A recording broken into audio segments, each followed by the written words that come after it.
Ladies and gentlemen, welcome back. Today, I am here with incoming second year going into her second year at University of Manchester, the one and only Abbey Thompson. Thank you for doing this. No problem. Thank you for having me. Why did you want to leave the country so bad? I fled. First of all, I have family there, kind of all over. I have family in London, Manchester, and Wales. The legal drinking age there is 18, but my birthday is in October. Everybody there, their high school, or I guess high school, they call it college, but their high school, their grades are from September to August, which is very weird because ours is like all 05s are together, and theirs is September to August. So everybody, when they go to uni there, are already 18. So I was there like the only 17-year-old, so I couldn't even go out with them, like Freshers Week and everything. Manchester's definitely like, or at least that side of Manchester, it's a very like student city, which I really like. Like I started, I don't know, maybe just because like culturally like girls are supposed to do like maybe dance or like something a bit more like feminine. I started doing like gymnastics and dance. I think those are the two things I started out doing. But then all my brothers were playing hockey. My dad was like coaching them. Like I was just kind of like the odd one out just doing gymnastics. Like my mom loved me being in that. One day I just told her like I wanted to start playing hockey. So they obviously let me do it. Like my parents would support us in anything that we wanted to do. Abby is not a repeat guest, but both of her brothers, Owen and Colin, have been on the podcast before. Yes. And I don't claim anything they've said. Okay, there you go, yeah. Ladies and gentlemen, welcome back to the VoV podcast, Voices of Vic. Today, I am here with incoming second year going into her second year at Manchester University of Manchester, the one and only Abbey Thompson. Thank you for doing this. No problem. Thank you for having me. You are in Biomedical Sciences, is that right? Yeah. Awesome. We're going to get into that. We're going to get into the fact that you're the first guest to study in a university outside of the continent, how interesting that would be. And I also want to give a shout out to Mr. Colin Thompson, our live audience today. Thank you, Colin, for being here. He'll be on the podcast next week, so stay tuned for that. Why did you want to leave the country so bad? I fled. A couple reasons. Like a lot of people ask me this, but usually I kind of just say like, first of all, I have family there. Yeah. So I have like family kind of all over. I have family in London, Manchester, and Wales. So like that kind of like made me visit there a lot when I was younger. Like my mom brought like a different kid every year because there's 4 kids in our family. Yeah. And that kind of made me like fall in love. Normally we went to London, but we went to Wales as well. So like kind of like explored a little bit all over. Yeah. So that was like my first thing. And then I ended up doing a project in like, I want to say grade 7 or 8 on the University of Oxford there, which like insane university. Like we all had to do one on a different school. And so then I was like, damn, like I think this is something that like, you know, I might want to do. Just apply there and see what happens. So yeah, that's what I did. That's awesome. So out of the schools you applied for, how many did you apply for? Applied for 5. Applied for 5. Yeah. How many were in England or in the UK? All 5. Like it's a different system. Oh, I see. So I applied for 3 here as kind of like my backups. Like if I didn't like get into any there, I'd be like, oh shit. So yeah. So I applied for 5 there. It's a different system. It's called UCAS instead of like OUAC, which is what's here. So yeah. Nice. Biomedical Sciences. Yeah. Walk me through that. What are you trying to become? Are you trying to be a nurse? Are you trying to be a doctor? Something else? At the moment, I think doctor. Nice. But I don't know if I like maybe want to get into like research if I end up doing like PhD route instead of like MD route. But I'm not really sure yet, to be honest. That's fair. U of T is very heavy on the research side. Which is why I asked that, because like it's interesting to see out of all the life science students there, who's trying to become what, because it's hard when you're like, if you want to do the MD route when the university is so clearly teaching you in a way that they want you to do research. Very research oriented. Yeah, 100%. So I like what is it University of Manchester or Manchester University? University of Manchester. Okay, University I think of Manchester. there's one in the US that's Manchester University. It's like confusing. So not to confuse it with that, but what do they push research a lot? Do they push MD? Is it like a mix? Yeah, so they're a part of this like university network called the Russell Group, which is basically like very, very like research oriented. They have like money from the government that goes like allocated to each university in that group like differently based on their ranking.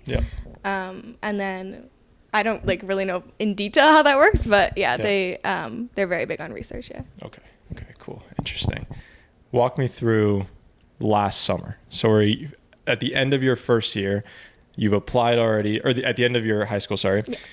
you've applied to these 5 schools. When did you accept Manchester? Was it your first choice? Were you hoping for Oxford? Were you hoping for something else? Like, what was your mindset there? It wasn't, I would say it was kind of tied for my first choice. Yeah. There was another school I applied to called UCL. Okay. But I didn't get in there, unfortunately. Fair. I thought it was like, that was a cool uni too. That one's in London. Yeah. And it's also ranked quite highly. But yeah, so I ended up seeing that I got accepted from Manchester. I think I got accepted from them before I got the rejection. Yeah. So I was like, just kind of waiting to see, like, weigh out all my options. Yeah.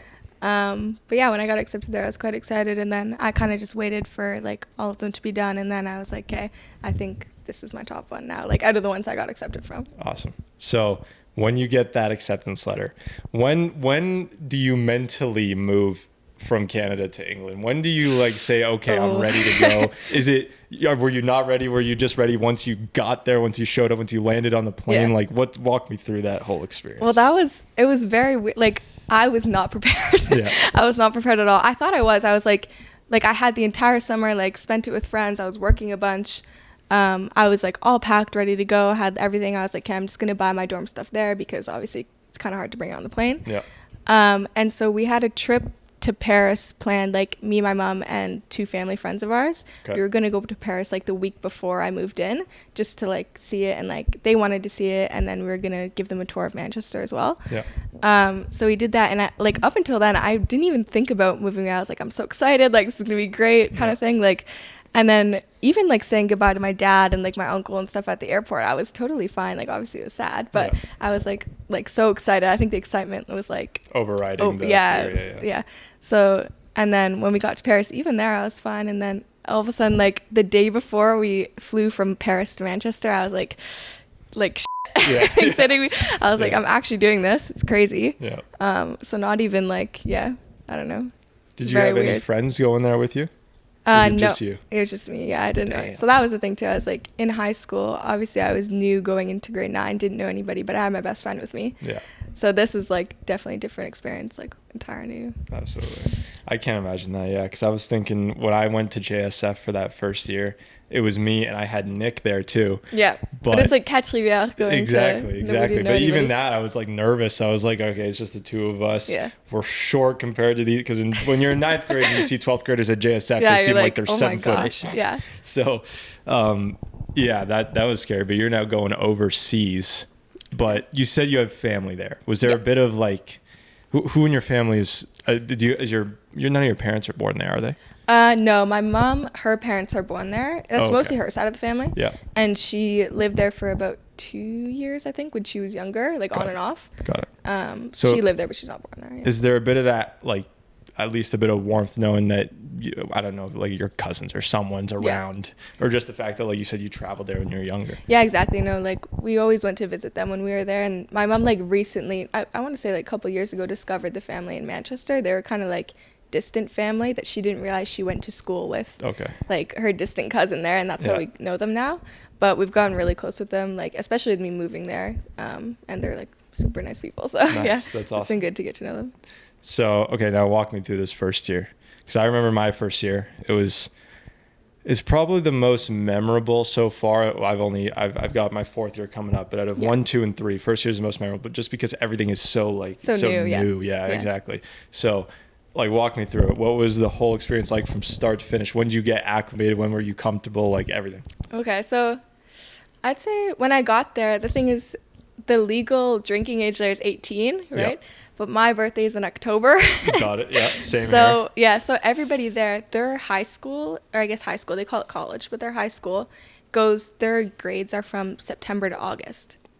Okay. Which is very weird, because ours is like all 05s are together, and theirs is September to August. So everybody, when they go to uni there, are already 18. Right. So I was there like the only 17-year-old. Like I was meeting people, and I got like a very good friend group early on, because we all just kind of met each other the first night in like our uni bar, and then stayed friends ever since. We have a house second year now, but and so they were like, "What, you're 17? Like, it's great." So I couldn't even go out with them like freshers week and everything until I turned 18. I was like, "Crap, this is like, that's kind of hard," because I was like, "Oh, everybody's going out," but I'll still be able to go to other things. Yeah. So that's kind of how I was like very lucky that I met very good friends there very Absolutely. early on, which I don't think like a lot of people have, because normally like you're kind of meeting people and like trying to see like who you're friends with and kind of thing. But what were the other things that you were able to do with them, like outside of like going to the bars and stuff? Definitely like any like daily stuff, just like exploring the city. Like obviously like I'm from like a very countryside of Canada, very small town, so it was like fun to like explore a new city with new people.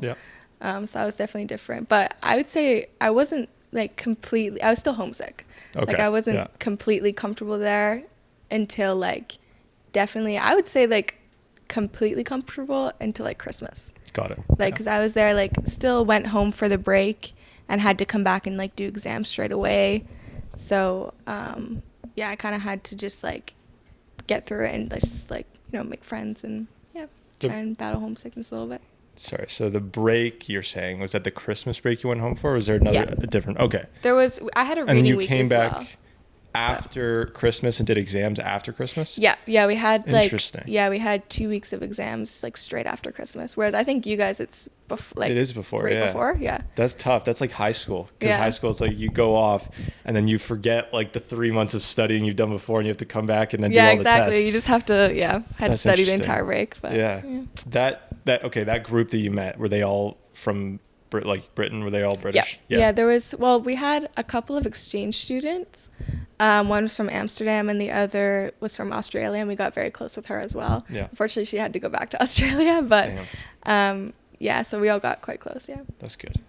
Okay, so you get comfortable at Christmas, you come back, you do your exams. What's the I guess feeling at Christmas time once you like just chilling and you're like, okay, first semester done, 7 to go, I don't know if you're doing 4 years or whatever, but like what's the feeling then? Were you like nice to see your family again? Were you looking forward to getting back? Like what was that like? It was like I love seeing everybody again. At the same time, it was a bit of like how am I going to feel going back now, because it's like I have a whole month break. So I'm just like, I kind of got to like remember that I am going back, you know?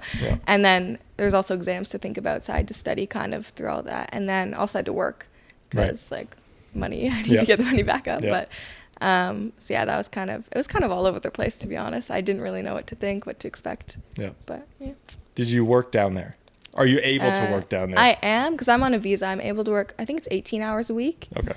But I didn't first year just because there was so much going on. Absolutely. Maybe second year. I'm not sure. No, that's fair. Yeah, no, it's a lot to take in. And you don't want to miss out on those opportunities to just kind of network and meet people and and I just enjoy the experience too, you know what I mean? Exactly. Yeah. Like it's a very unique time, and I don't know if you said you were getting a house next year with your friends? Yeah. So it's off campus.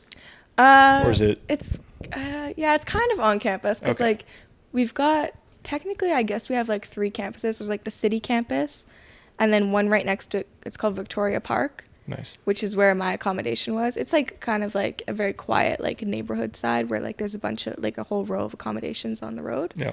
And then there's Fallowfield, which is like a bit further, which has like all the sports happen there. There's the arena there, like, and most people kind of live around there because there's a bunch of neighborhoods around there. So I guess it's kind of on campus because that's where our house is. But got it. Yeah. So okay. So for me, like I've managed for my entire university experience to stay on campus, to stay in residence even. Oh, that's good. Yeah. And a lot of people don't like that. A lot of people can't wait to leave residence because of whatever they like to get their partying going, and they got like no quiet hours and that kind of thing. Yeah, but exactly. I honestly like I just enjoy being like super close to class. Yeah, and that's true. Like 5-minute walk, especially like U of T's in the city as well, so you want to be close. Absolutely.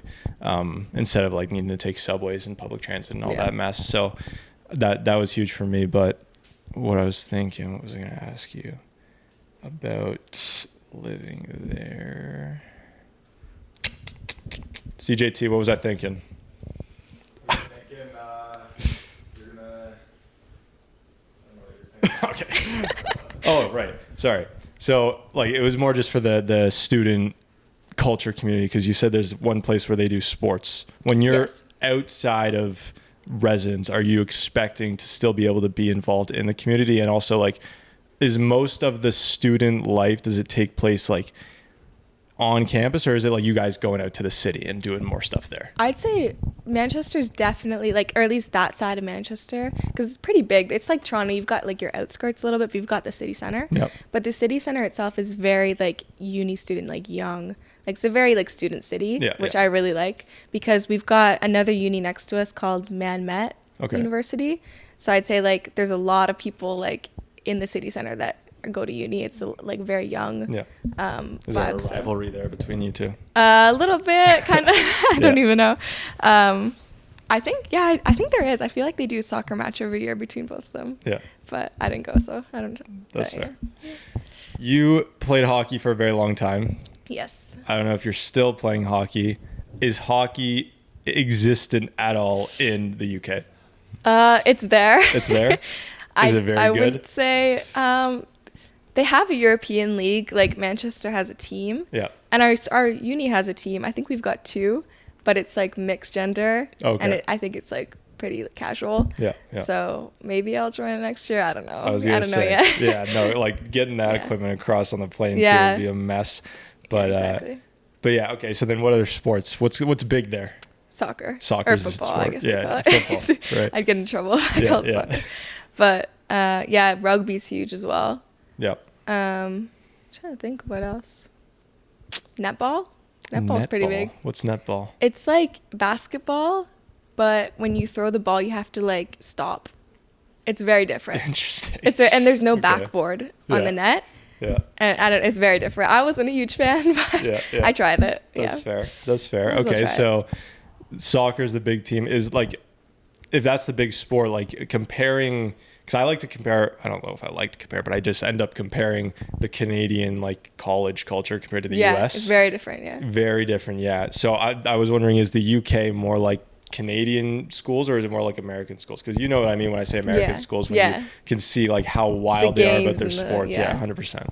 I'd say it's closer to Canadian, just because I think sports is huge, but everybody plays a sport, but they don't really have people going to watch the games and like that kind of stuff. I'd say more Canadian. That's fair.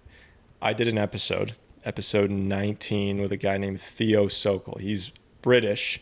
Okay. So he's an international student, but he's at U of T. Oh, so cool. He has a club that he started at U of T called the Vic Pool Society, because pool is very big out here in England, and he wanted to bring that culture to U of T. Exactly. So something that he said he wanted to expand to is start a student fight club at U of T. A student fight club, because he says, this is like what he's telling me. Yeah, 100%.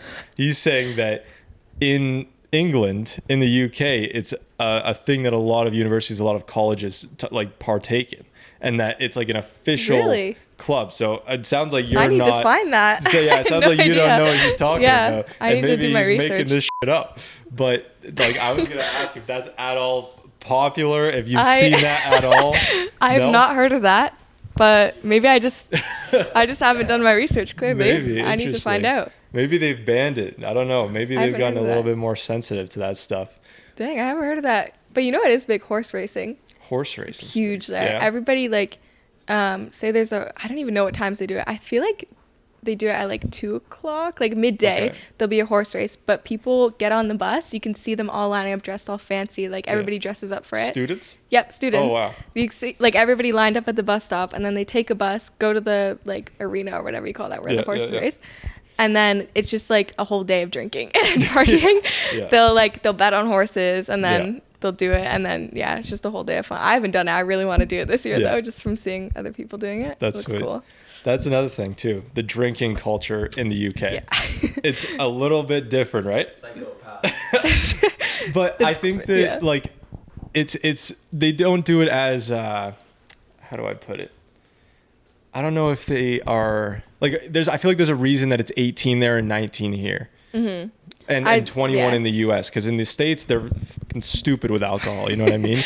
But in the UK, I don't know if it's more controlled. I don't know if it's more like culturally accepted. Like I don't even know. It's a bit more culturally accepted, definitely. What did you see when you were there? I think I don't know. I would say I don't think they're, or at least my group. Like I'd say it's pretty similar to like my group here, like drinking wise. Yeah. I think everybody does it. I think there's not that many people that you meet that don't drink though, whereas Got it. here maybe there's more people that, whether it's like religiously or just like they just don't want to on Yeah. a night out. Yeah. I'd say there's a lot like more people that do it. Got it. Maybe. Yeah. Or yeah, maybe it's just more culturally accepted to start at a younger age to Yeah. start drinking. Yeah. 100%. Yeah, I don't know. Is it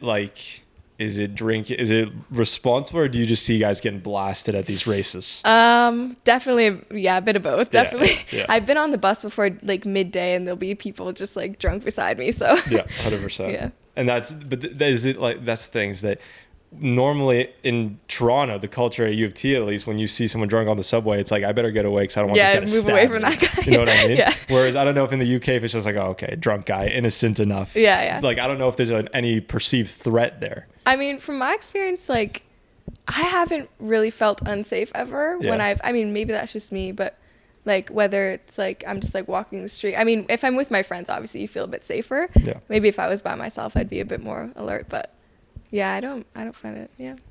For the St. George campus, so like you said, there's three. You said, I don't know if exactly how it works, but you said there's like 3 zones for campus at Yeah, pretty much, Manchester. yeah.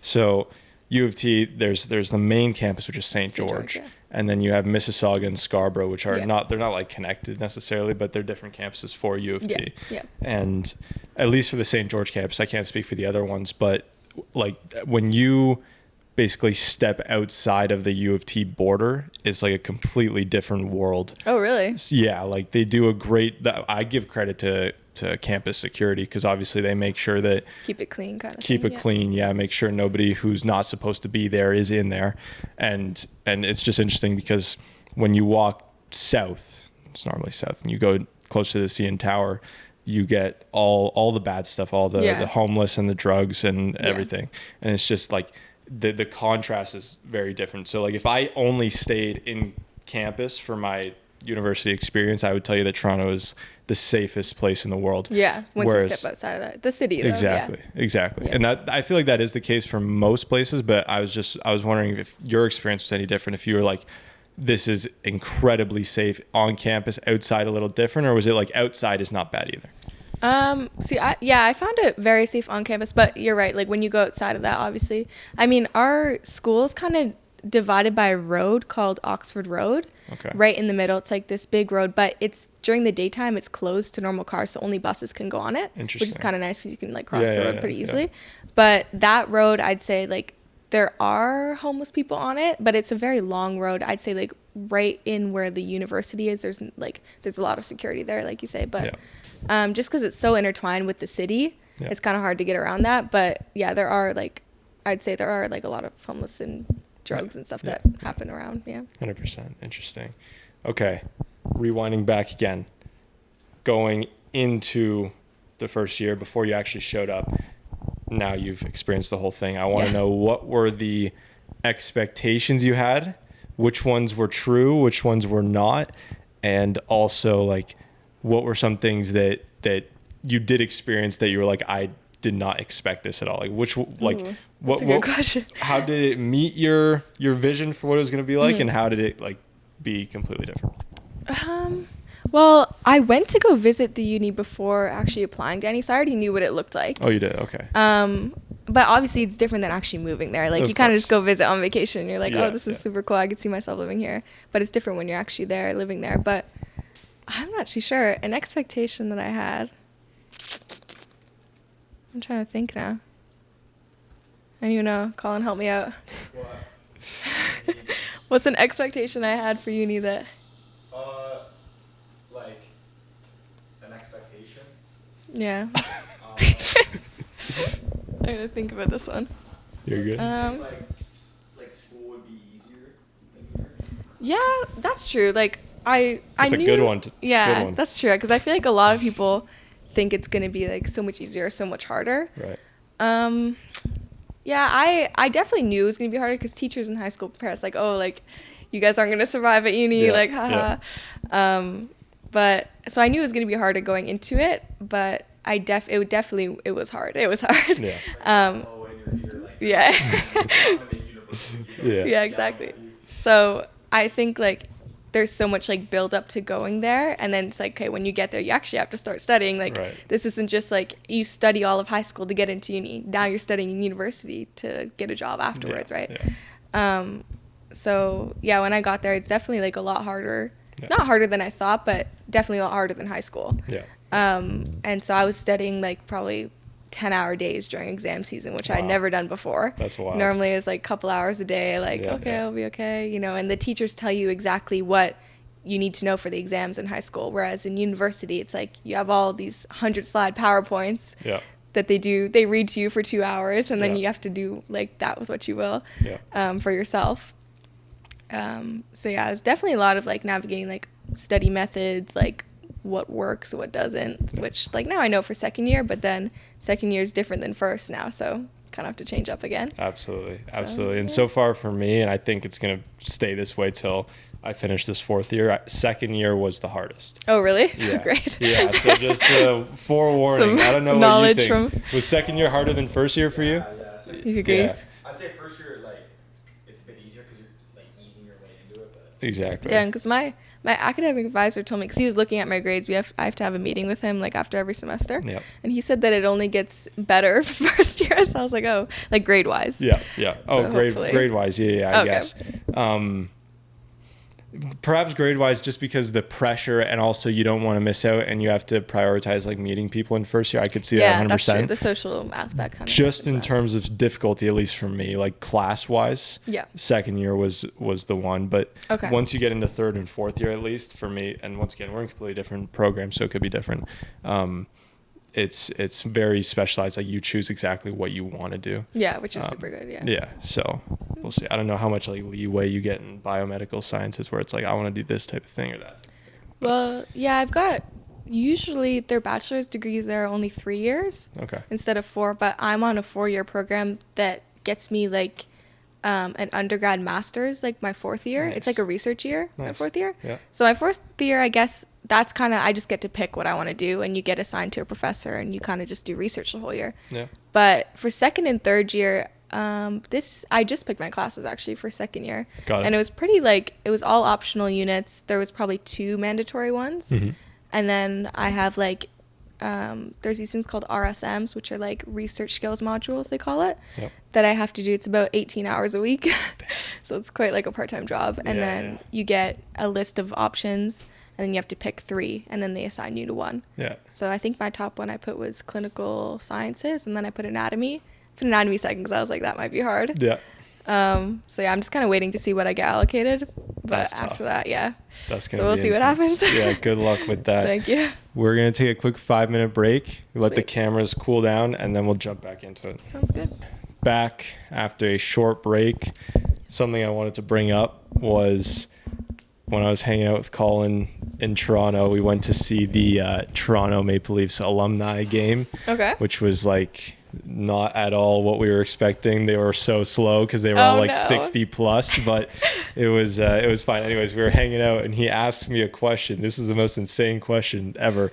He's like, if you had to, what was it? You have Raul, Amanda, and Troy. So my parents and Troy all lined up in a row, and you can only save one of them from like falling into a volcano or What? something.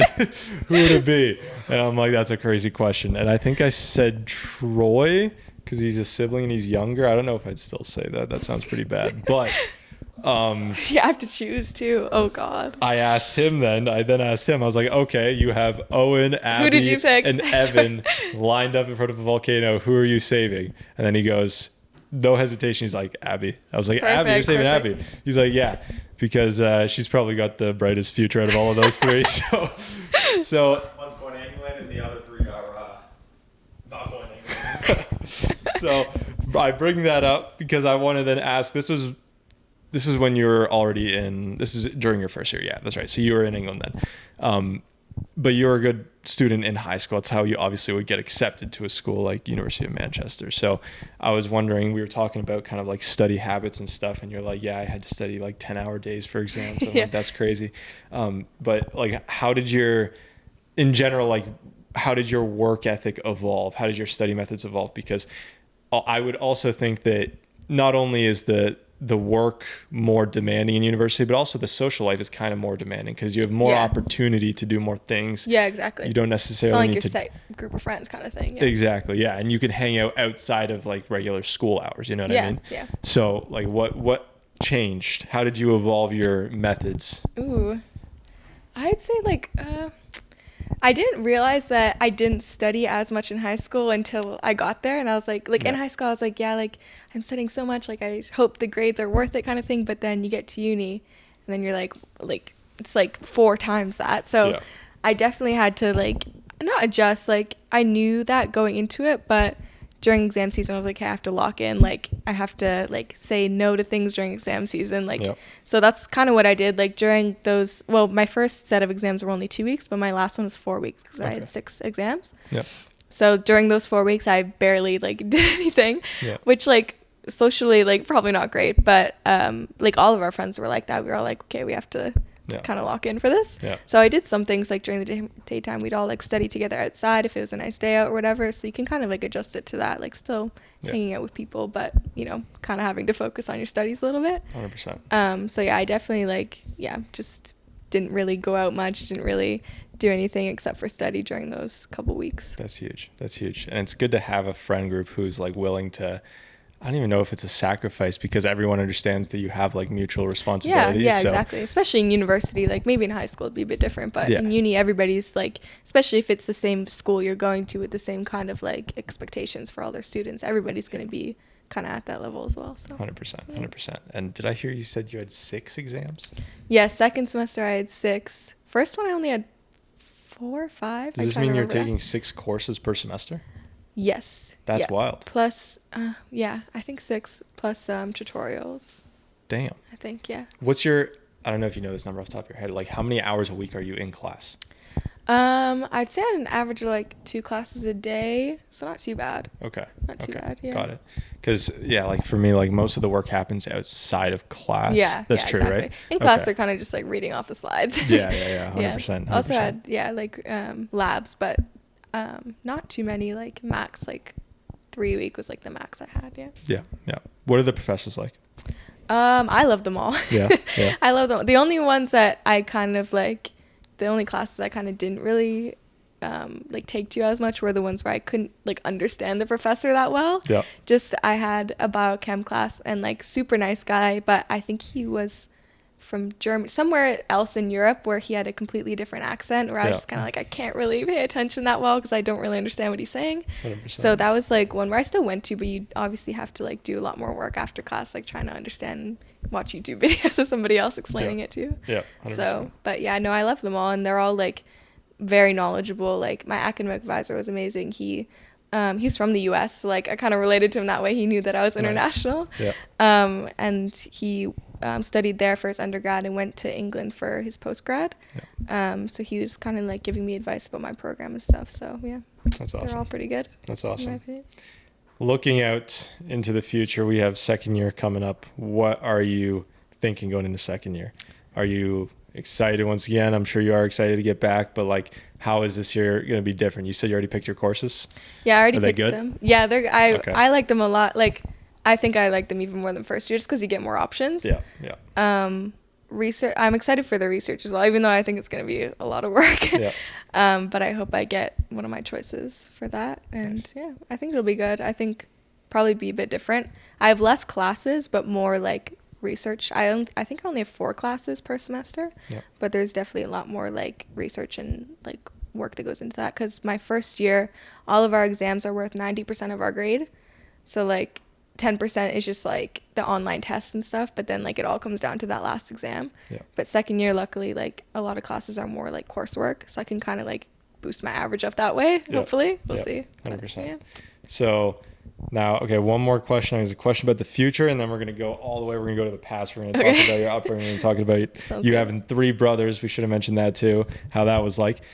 But one more thing about the future.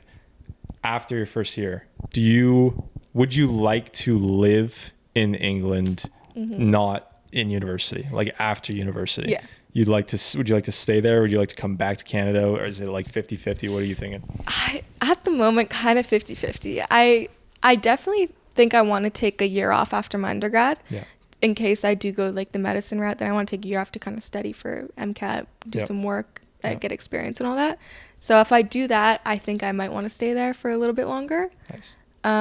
I mean, in the future, like when I'm married and like have kids and whatever, I think I want to have a place there for sure. Like Nice. definitely when I get older and like throughout my entire life, I definitely want to be able to go there and like spend some time there, especially with like family and stuff. And I just like love the country. So Yep. I definitely want to have a place there when I'm older. I don't know if I'd stay there completely or if I'd like live in Canada and just go there to visit. Yep. That I'm not Yep. really sure yet. Yeah. Okay. Awesome. Very interesting. Best of luck. Thank I you. think that, yeah, no, Colin, obviously incredible praise when he said he'd push Owen and Evan down the volcano. Yeah, I love that. But I'd push them down too, Colin. Don't even worry.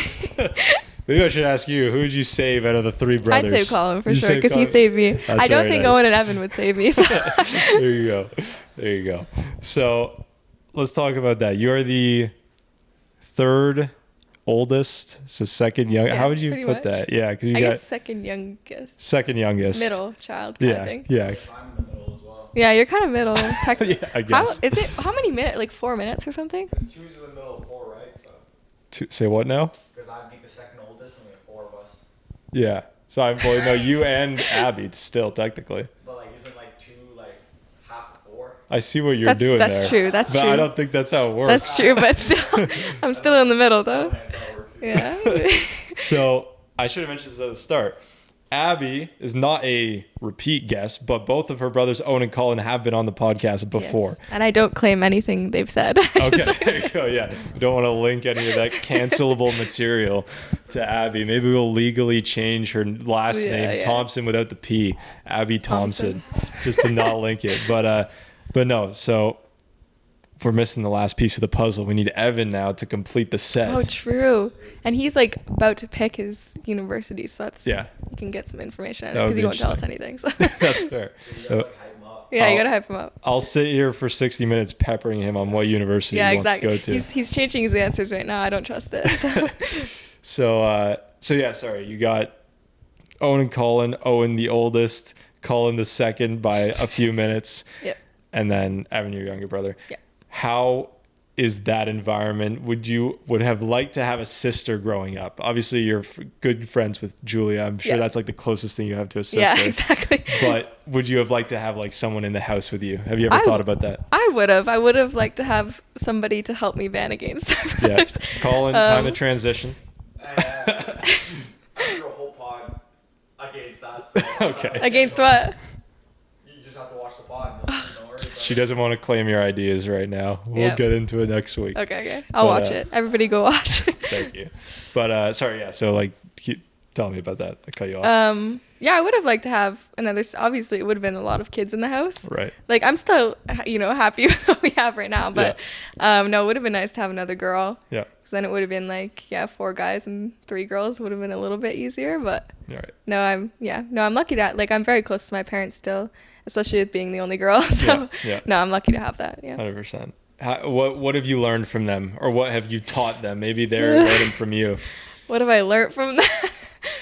Maybe not even directly. I'm not saying that Colin's like no crazy hype teacher or whatever, but just like being in that environment, it's Yeah. like a bit of a different environment than I think a girl who got raised with just sisters. You know what I Yeah. mean? Like there's something about like a girl who was brought up around Yeah. like a bunch of guys. Like it's outnumbered, like you said. What is it, 4-2? Yep. With your parents involved. So what has that been like?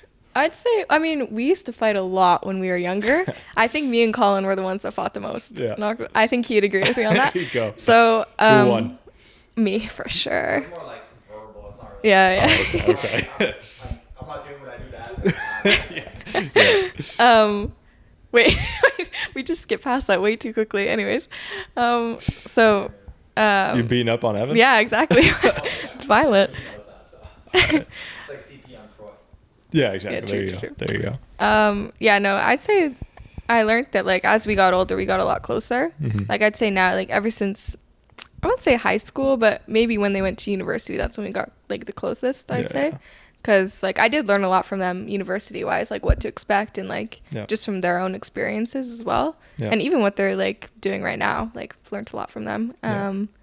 Yeah, and I'd say we got a lot closer. Like when I went to university, even because so obviously I want to keep in contact, want to call them, like know about their lives, or else I wouldn't know anything. I don't really know what else, to be honest. That's fair. Something I do want to bring up, and I don't know, maybe there's like absolutely no answer to this, but something that I talked about with my friend, do you remember Nico Russell? Yes. Yeah. Okay. Yeah. So I was talking to him the other day he was on the podcast too, and I was cool.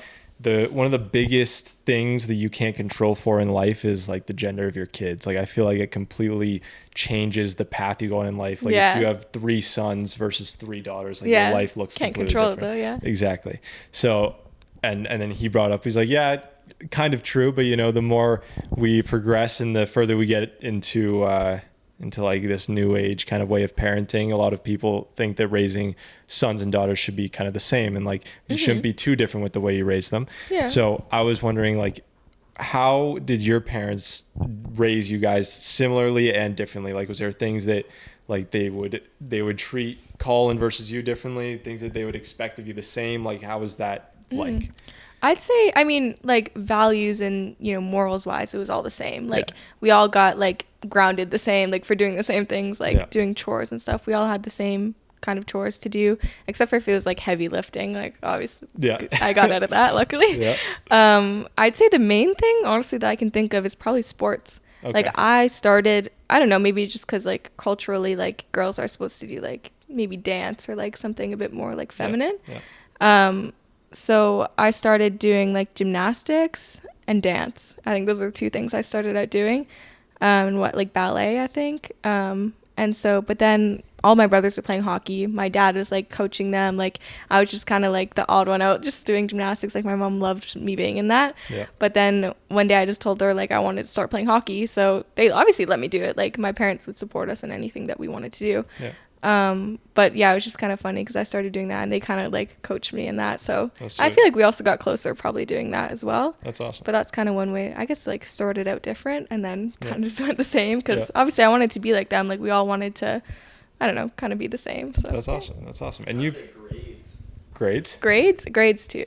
Like the same expectation or different? Well, like expected more of Abby? Were you an IB? The thing is, because it was different between you. Yeah, like we all had different grades growing up, so maybe they, I don't know, just expected me to get more just because it's what I had gotten.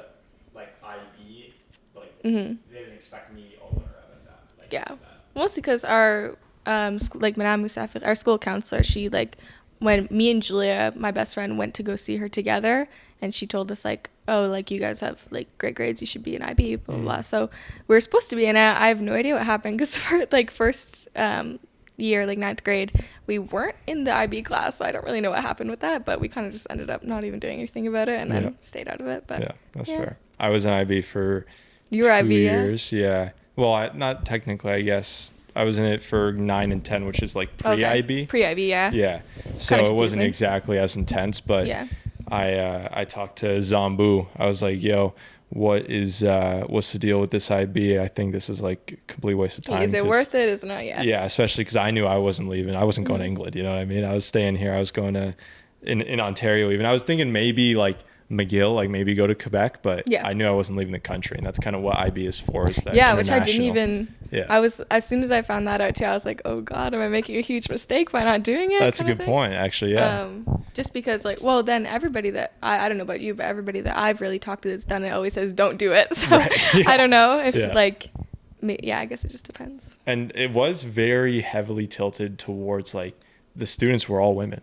Like in the IB classes I was in, because I actually did like 2 IB classes, like real IB, not pre-IB, in grade 11. So I did one in history and then one in chemistry. Yeah. And in my history class, there was, I think, 18 students, 16 girls.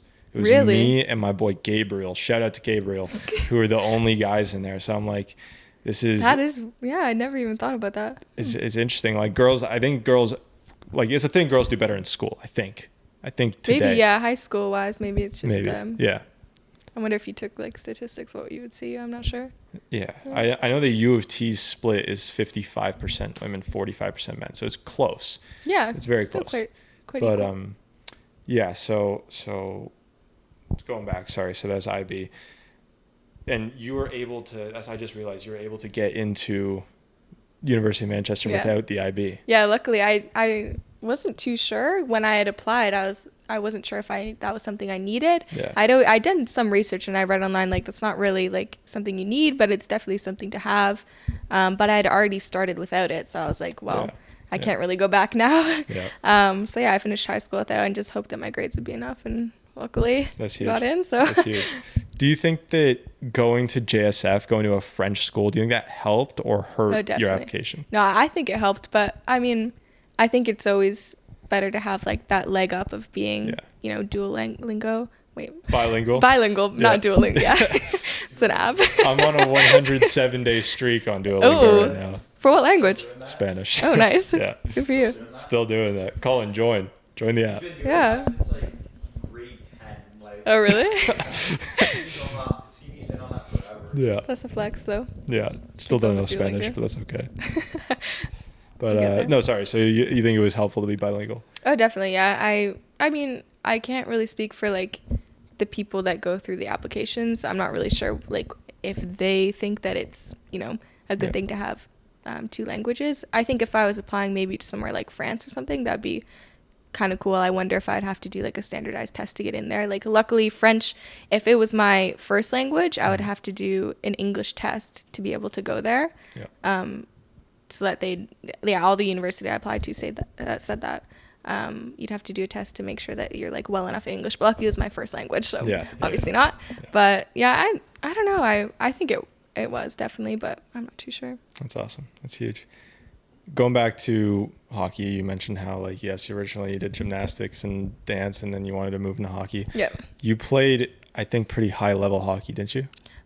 Not super high. I played like A couple years and then double B. Yep. I kind of just stayed with like the coaches that I wanted. Yeah. Kind of thing. Fair. Yeah. That's fair. That's good. That's higher than me.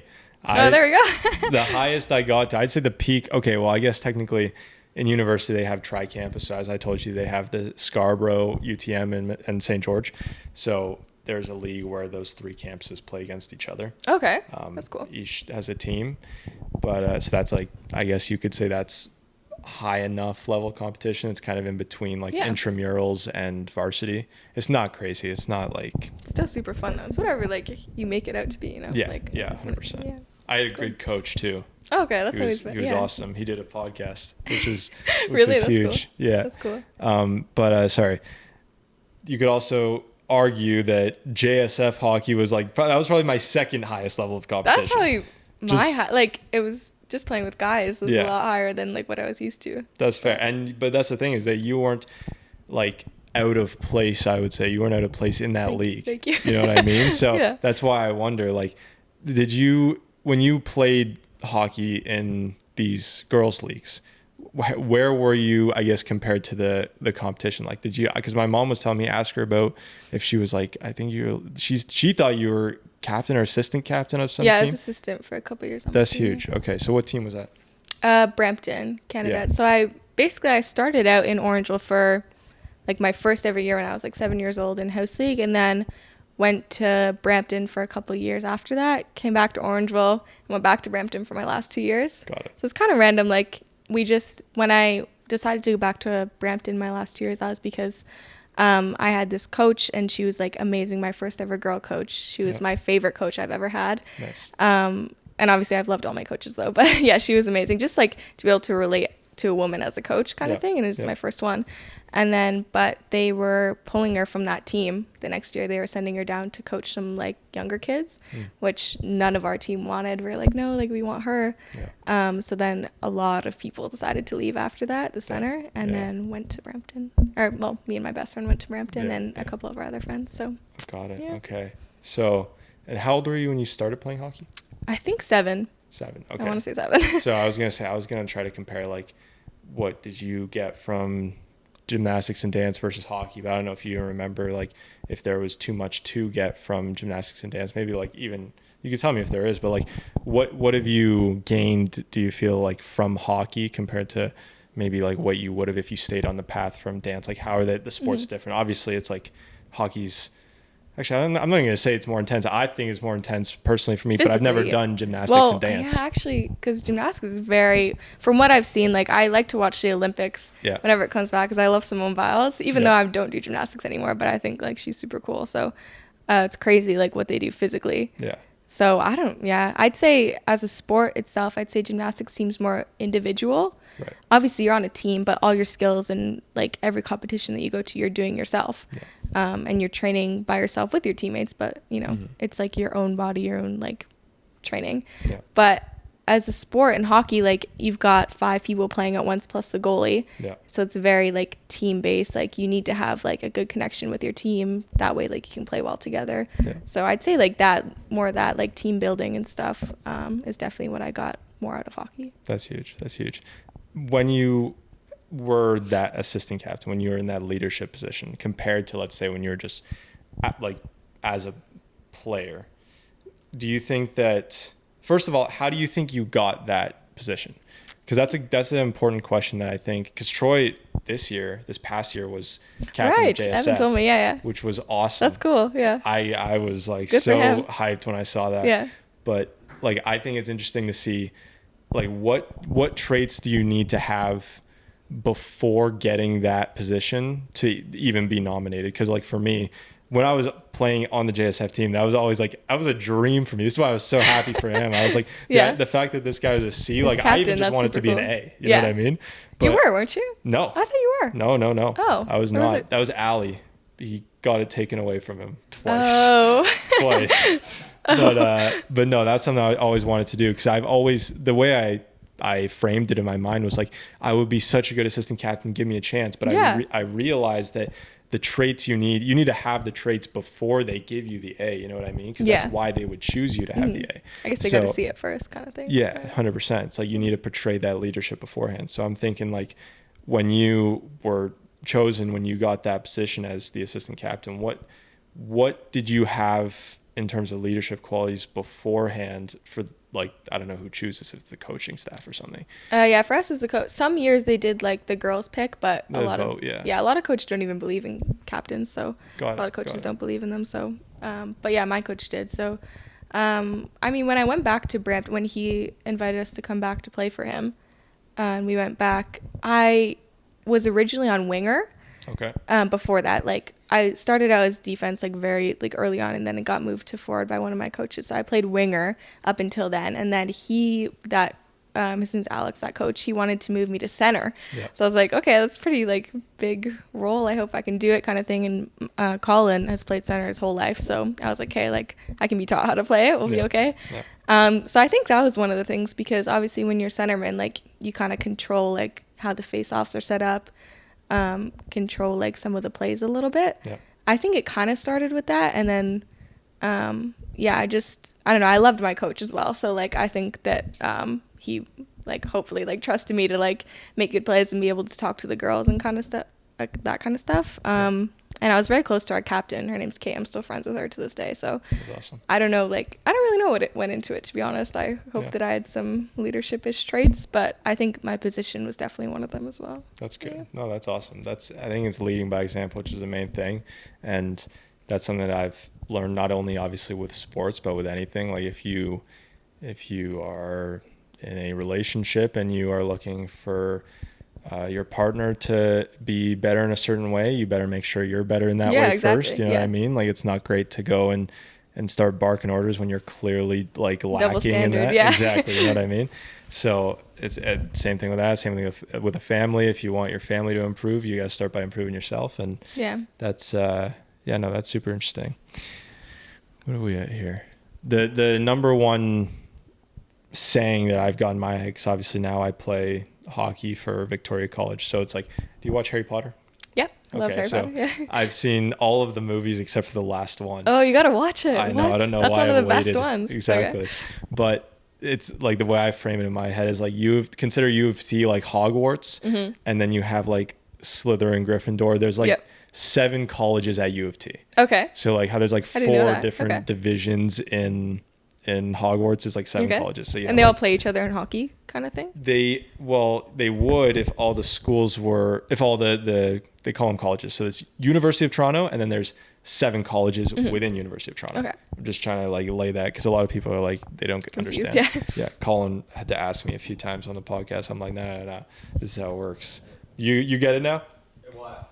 Victoria College compared to U of T? Yeah. Like I didn't get it how it worked before, but Yeah. now I do. Okay. Is it determined by like res? Is that what that is? Okay. Yeah. So it's there's like 7 like colleges. Yeah. and you could see it on the map, like literally, like this is Victoria College here. Oh, This it's is- different areas. Okay. Yeah, exactly. Cool. There's I don't even know all of them. Trinity College. I should probably figure that out. Oh, I But feel like okay, yeah. there's Yeah, there's a you've heard of few. it. Anyways, so what was I saying? Victoria College is the hockey team I play for now, because obviously that's the residence I go to. That's what this podcast is. VoV, Voices of Vic for Victoria College. Oh, okay. That's So, cool. The number one thing that I've kind of nailed into my head when I'm playing hockey for that team, even though it's like low level, like anyone can join. It's like the house league of the university. It's like intramurals. So the main thing I say is don't be your teammate's excuse. So being in a leadership position there, I don't want people to look at me who isn't leading by example and say, okay, I can slack off. As an excuse, yep. Exactly. So like if I have high expectations for the performance of the team, I can't then allow them to see me as something to like kind of like fall back Slacker, on. yeah. Yeah, exactly. Yeah, exactly. You know what I mean? That's so true. So I like it. that's- I like that quote. That's the cool. main thing.